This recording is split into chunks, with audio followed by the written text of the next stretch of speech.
대부분의 프로 선수들이 카본 자전거, 엄격한 식단, 밤 9시 취침에 집착하는 동안 이 선수들은 펠로톤을 마치 애프터파티처럼 취급했다고 하면 어떨까요? 콜롬비아 바란치아의 폰도에서 이들의 모습을 보면 마트에서 산자전거를 타고 숙취 상태로 나타나 윌리까지 하면서도 다른 모든 선수들을 압도적으로 제압했습니다. 그리고 이런 혼돈을 가장 완벽하게 체현한 선수가 있었습니다. 바로 펠로톤을 자신만의 놀이터로 만든 슬로바키아 출신의 한 선수였습니다. 스포츠계에 보낸 그의 메시지는 단순했습니다. 왜 그렇게 진지하게 해? 이것은 스포츠 역사상 가장 거칠고 예측 불가능한 사이클리스트 중 한 명에 관한 이야기입니다. 시상대의 최고점과 절망적인 바닥, 그리고 무엇보다 애프터파티의 혼돈을 모두 경험한 라이더를 만나보세요. 1990년 1월 26일 핸들바보다는 중공업으로 더 유명한 도시인 슬로바키아 젤리나에서 페테르 사간이라는 이름의 아기가 세상에 태어났습니다. 그의 아버지는 식료품점을 운영했고 어머니는 쉬지 않고 일했으며 페테르는 주로 누나에 의해 키워졌는데요. 누나는 자신이 사이클링계의 궁극적인 파티 애니멀을 키우고 있다는 사실을 거의 알지 못했습니다. 처음부터 사간은 순수한 혼돈 그 자체였습니다. 그의 형 유리도 자전거를 탔지만 페테르는 모든 것을 더 시끄럽게 만들었는데요. 트릭 라이딩, 번니홉, 윌리, 마치 서커스를 위한 리허설을 하는 것처럼 보였습니다. 하지만 진짜 전설은 여기서부터 시작됩니다. 한 슬로바키아 주니어 컵에서 페테르는 문제가 있었는데요. 자전거가 없었던 것입니다. 대부분의 아이들이라면 그냥 경기를 건너뛰었을 테지만 페테르는 달랐습니다.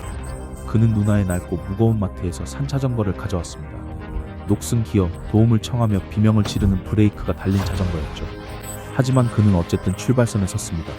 사람들은 웃었고 경기 관계자들은 당황한 표정을 지었는데요. 하지만 경기가 시작되자 페테르 사가는 그 식료품점에서 산 고물을 승리의 머신으로 바꿔버렸습니다. 그는 단순히 살아남은 것이 아니라 압도적인 차이로 우승했습니다. 이것이 바로 사간의 본질입니다. 그에게 좋은 장비는 선택사항이었는데요. 공기 중에 혼돈이 있고 결승선에서 샴페인이 기다리고 있다면 페테르는 자신의 영역에 있는 것이었습니다. 10대 시절까지 페테르는 지역 경기들을 망가뜨리고 있었습니다.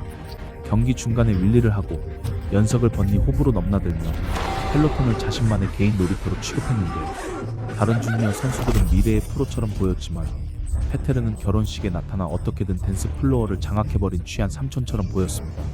2008년 그는 주니어 MTV 세계 챔피언이 되었고 1년 후 리퀴가스가 그를 불과 19세의 나이에 프로로 영입했습니다. 그런 아이가 빅리그에 준비되어 있을 거라고 아무도 생각하지 않았지만 페테르는 허락을 기다리지 않았습니다. 그냥 파티에 끼어들었을 뿐이었죠. 2012년 투르 드 프랑스, 그의 첫 번째 투르였습니다. 신인들에게는 꿈이 단순합니다.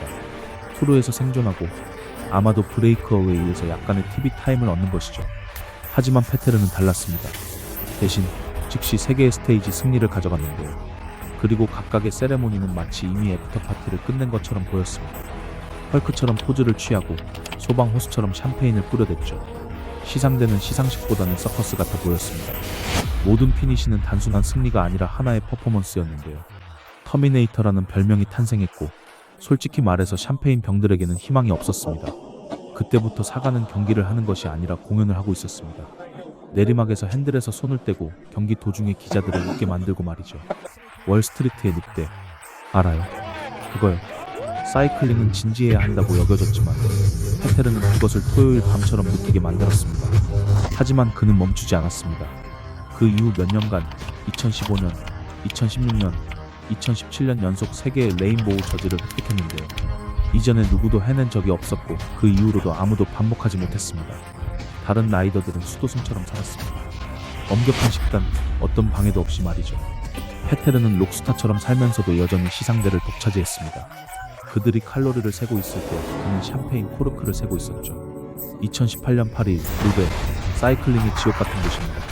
자갈길, 크래시, 그리고 완전한 대학살이 벌어지는 곳이었는데 사가는 단독으로 어택을 해서 모든 사람을 뒤에 남겨두고 뉴바드롬으로 들어갔습니다. 마치 DJ가 결승선에서 그가 가장 좋아하는 트랙을 막 틀어준 것처럼 말이죠. 결과는 지옥 정복, 샴페인은 얼음 위에. 그것은 잔혹했고 혼돈스러웠으며 절정기의 페테르 사간 그 자체였습니다. 그 8일 루베 승리는 단순히 그의 경력에 또 다른 노치를 새긴 것이 아니었습니다. 마트에서 산자전거를 탄 그 아이가 단순한 쇼맨이 아니라는 것을 증명했죠. 그는 사이클링 역사상 가장 힘들고 험악한 경기를 정복할 수 있었습니다. 운명적으로 혼돈이 유산으로 바뀐 것입니다. 물론 혼돈은 결국 따라잡게 되죠. 크래시, 질병들, 밤에 온몸이 덥기 시작했고 하룻밤 내내 잠을 자지 못했습니다. 그리고 코로나 시즌 그의 결과는 하락했고 녹색 저지는 더 이상 오지 않았습니다. 하지만 사간이 사간이기를 멈췄을까요? 절대로 그렇지 않았습니다. 70위로 들어와도 여전히 관중들을 위해 윌리를 했고 마이크가 얼굴에 들이밀어져도 여전히 농담을 했죠. 사람들이 화장실에 가는지 안 가는지는 정상적인 것 같습니다. 여전히 모든 사람들에게 사이클링이 단순히 파워미터의 숫자가 아니라는 것을 상기시켰습니다. 그것은 파티여야 했던 것이죠. 사과는 혼돈이었습니다. 하지만 청사진 두 바퀴 위에 록스타가 된다는 것의 의미에 대한 기초를 놓은 선수는 수년 전에 쓰여진 것이었습니다. 이탈리아 자체의 사이클링계의 원조 록스타였던 것이죠. 와인, 태양, 에스프레소의 땅인 토스카나에서 태어난 마리오는 기본적으로 탄수화물과 혼돈 위에서 자라났습니다. 온 가족이 자전거를 탔지만 마리오만이 사이클링을 샴페인 샤워의 핑계로 바꿨는데요. 7살 때 그는 모든 것을 이겼습니다. 그의 유일한 패배는 기술적 문제 때문이었고 말 그대로 자신의 그림자에 무서워했던 그때였는데 솔직히 그다운 일이었죠. 마리오보다 무서운 것은 오직 마리오 자신뿐이었습니다. 그가 자라면서도 같은 패턴이 이어졌습니다. 다른 아이들이 규율을 배우는 동안 마리오는 플레어를 배웠죠. 실제로 1989년 델론가와 함께 프로로 전향했을 때 그는 펠로톤으로 조심스럽게 발을 들여놓지 않았습니다. 나이트클럽에서 줄을 건너뛰는 VIP처럼 당당하게 들어갔죠. 황금빛 태닝, 풀어진 저지, 샴푸 광고처럼 튀어오르는 머리카락, 그리고 다른 모든 사람들이 산악 스테이지에서 산소를 찾아 헐떡이며 고생하는 동안 마리오의 계획은 단순했습니다. 산은 건너뛰고 태닝을 하고 프로세코를 홀짝이며 아무 일 없었다는 듯이 스프린트에 나타나는 것이었죠. 다른 라이더들이 시간 제한을 맞추기 위해 죽어가는 동안 마리오는 지난밤 샴페인의 땀을 빼내면서도 여전히 시속 70km로 그들을 앞질러 갔습니다. 그런 자유로움이 그에게 완전한 쇼맨이 될 여유를 주었는데요. 그는 지루한 키트에 만족하지 않았습니다. 어느 날은 얼룩말 줄무늬, 또 다른 날은 근육복, 그리고 잊을 수 없는 율리우스 카이사르 입장. 월계관부터 제국 전체까지. 그것은 우스꽝스러웠습니다. 하지만 여기서 중요한 점은 당신이 실제로 그 후에 이긴다면 우스꽝스러운 것이 상징적인 것이 된다는 것입니다. 그리고 마리오는 항상 이겼죠.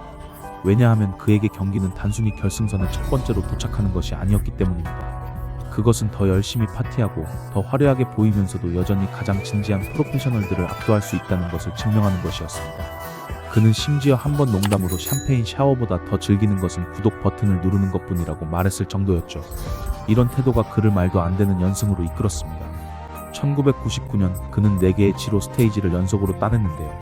4연승이었습니다. 그의 라이벌들이 아이스 패스에 무너져 들어가는 동안 마리오는 아마도 어떤 샴페인 브랜드를 따볼지 결정하고 있었을 것입니다. 하지만 99년이 지배였다면 2002년은 순수한 연극이었습니다. 스프린터들이 보통 사라지는 나이인 35세에 마리오는 젤다에서 열린 세계 선수권 대회에 나타났습니다. 아무도 그에게 기회를 주지 않았지만 그는 어쨌든 스프린트를 압도했고 레인보우 저지를 입었으며 또 다른 기록을 세웠습니다. 지로에서 6연승, 그의 세계에서는 6일 연속 파티였죠. 치펠리니는 규칙을 신경 쓰지 않았습니다. 순수주의자들은 그것을 싫어했지만 팬들은 사랑했습니다. 왜냐하면 마리오가 스포츠계가 인정하고 싶어하지 않는 것을 증명했기 때문입니다. 락스타처럼 살고 고통을 건너뛰면서도 여전히 두 바퀴 위에서 가장 빠른 사람이 될 수 있다는 것을 말이죠. 그가 마침내 은퇴할 때쯤 그의 이력서는 미친 듯이 인상적이었습니다. 42개의 지로 승리, 57개의 프로 스프린트, 레인보우 저지, 그리고 훈련 라이드보다 더 많은 타블로이드 헤드라인들. 슈퍼마리오는 단순한 사이클리스트가 아니었습니다. 그는 사이클링계의 첫 번째 파티 애니멀이었습니다. 이미 애프터 파티를 소유하고 있을 때 알프스를 정복할 필요가 없다는 것을 증명한 사람이었죠. 오, 그래요. 오, 완벽해요. 정말 놀라워요. 고마워요. 치포, 마리오가 파티였다면 이 사람은 그 후에 일어난 싸움이었습니다. 짧은 심지, 헥스프린트, 그리고 제로 인내심. 그는 단순히 빠른 것이 아니라 MX 미사일이었습니다. 이것은 스포츠계가 본 것 중 가장 폭발적이고 입이 더러우며 영광스럽게도 필터링되지 않은 라이더 중 한 명의 이야기입니다. 영광과 굴욕을 맛보았고 무엇보다도 라이벌들을 자신의 점심 연기에 질식시킨 채로 남겨둔 사람입니다. 마크 캐번디시를 만나보세요. 그는 자전거보다 오토바이로 더 유명한 곳인 맨섬에서 태어났습니다. 캐브는 헐렁한 청바지를 입고 중고 자전거를 타며 심지어 참가비를 마련하기 위해 테이크아웃 음식을 배달하며 자랐습니다. 미래의 프로들이 프랑스 아카데미에서 케이던스를 다듬고 있는 동안 캐브는 낡은 체인과 아드레날린으로 즉흥 연주를 하고 있었죠. 하지만 어떻게든 그 모든 거칠음이 그를 더 빠르게 만들었습니다. 2007년 신인 시즌 대부분의 새로운 라이더들은 천천히 적응하고 다리를 찾고 두들겨 맞습니다. 케본은 달랐죠. 데뷔 연도에 11승. 마치 튜토리얼을 건너뛰고 바로 보스 레벨로 간 것 같았습니다. 처음에는 세상이 무모하다고 생각했고 아마도 원히트 원더라고 여겼지만 그 후 그는 밤새 술을 마신 후 빈 맥주병들을 쌓는 것처럼 스프린트 승리를 쌓기 시작했습니다. 2008년부터 2012년까지 그는 눈에 보이는 모든 시상대를 휩쓸었습니다. 5년간 23개의 투르 드 프랑스 스테이지였죠.